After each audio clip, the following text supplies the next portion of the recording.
Birx warns of coming coronavirus hotspots across the U.S. 取消倒霉春假旅行的学生说他们不会得到退款。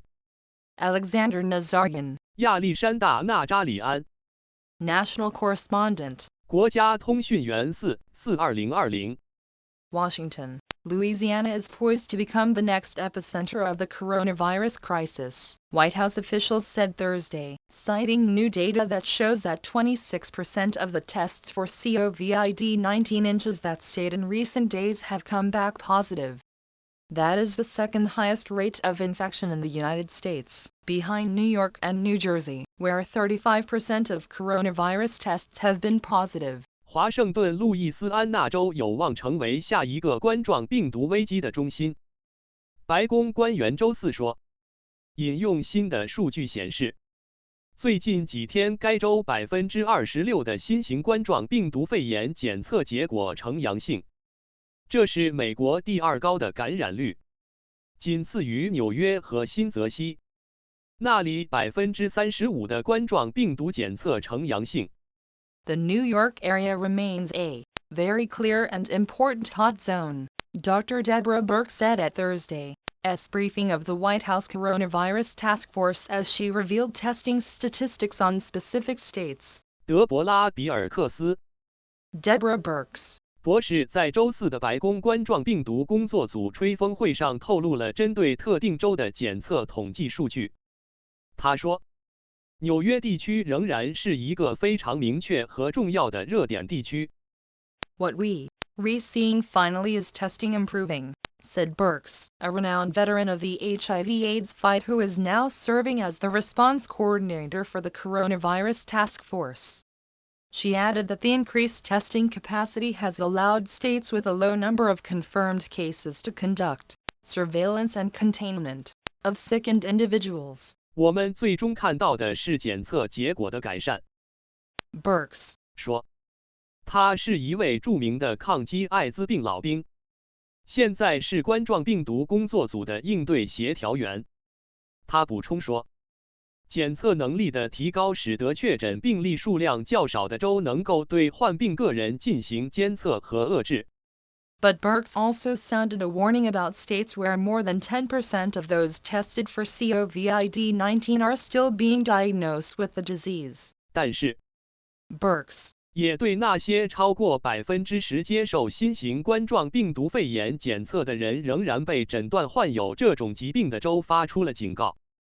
Michigan, Connecticut, Indiana, Georgia, Illinois, so that should tell you where the next hotspots are coming, are at 15% of their tests positive, and then Colorado, D.C., Rhode Island and Massachusetts are at 13%, she said. 他说，密歇根州、康涅狄格州、印第安纳州、乔治亚州、伊利诺斯州等州的检测结果呈阳性的占15%。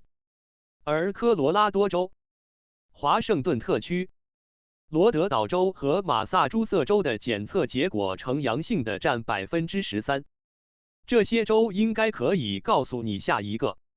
According to the COVID Tracking Project, which aggregates publicly available data from all 50 states, 1267658。COVID-19 tests had been conducted in the United States as of Thursday afternoon. That does not mean that 1,267,658 have been tested, as most sickened people need to be tested several times. 根据 COVID 跟踪项目，收集了来自所有50个州的公开数据。截至周四下午，美国已经进行了1267658次新型冠状病毒肺炎测试，这并不意味着已经进行了1267658次测试，因为大多数患病的人需要多次测试。Dr. Deborah Birx, White House Coronavirus Response Coordinator, at the White House on Thursday. Alex Brandon AP Dr. Deborah Birx, White House Coronavirus Response Coordinator, at the White House on Thursday.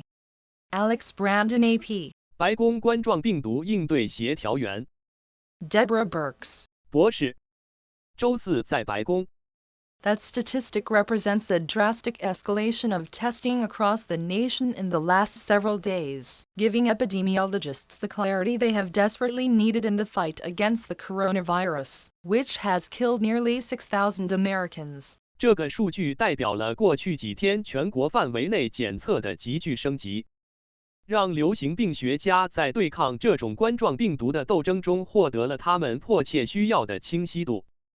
这种冠状病毒已经导致近6000名美国人死亡。Still, Birx conceded Thursday that her findings about the overall number of cases of COVID-19 remain incomplete. 尽管如此 Birx 在周四承认他关于新型冠状病毒肺炎病例总数的调查结果仍然不完整。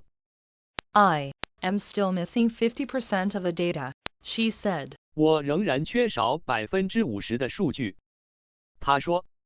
The Democratic governor of Michigan, Gretchen Whitmer, feuded with President Trump last week, accusing him of not doing enough to help her state, where a coronavirus cluster has erupted in Detroit. 民主党密歇根州州长 Gretchen Whitmer 上周与特朗普总统争执不下，指责他没有尽力帮助他所在的州底特律爆发冠状病毒疫情。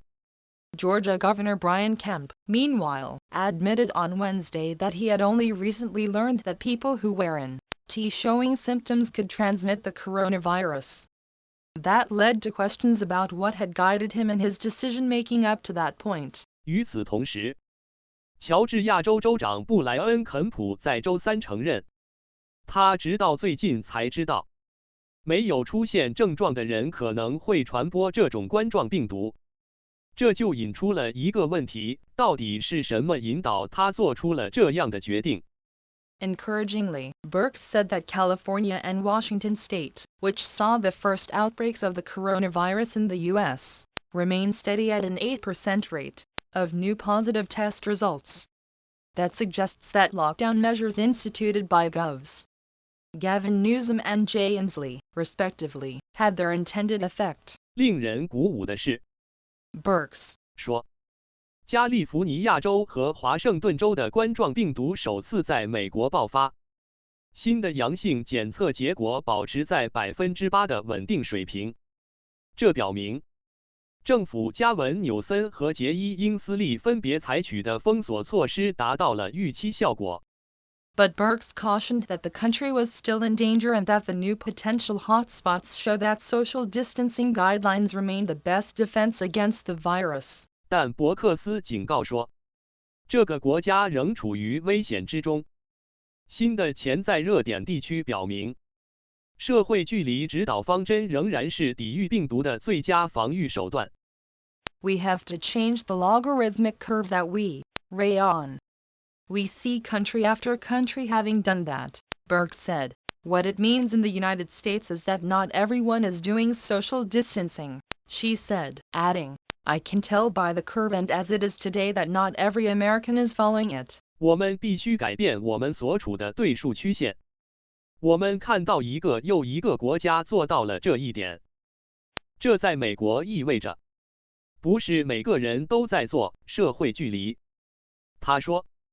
并补充说，我可以从曲线上看出来，因为今天并不是每个美国人都在追随这种做法。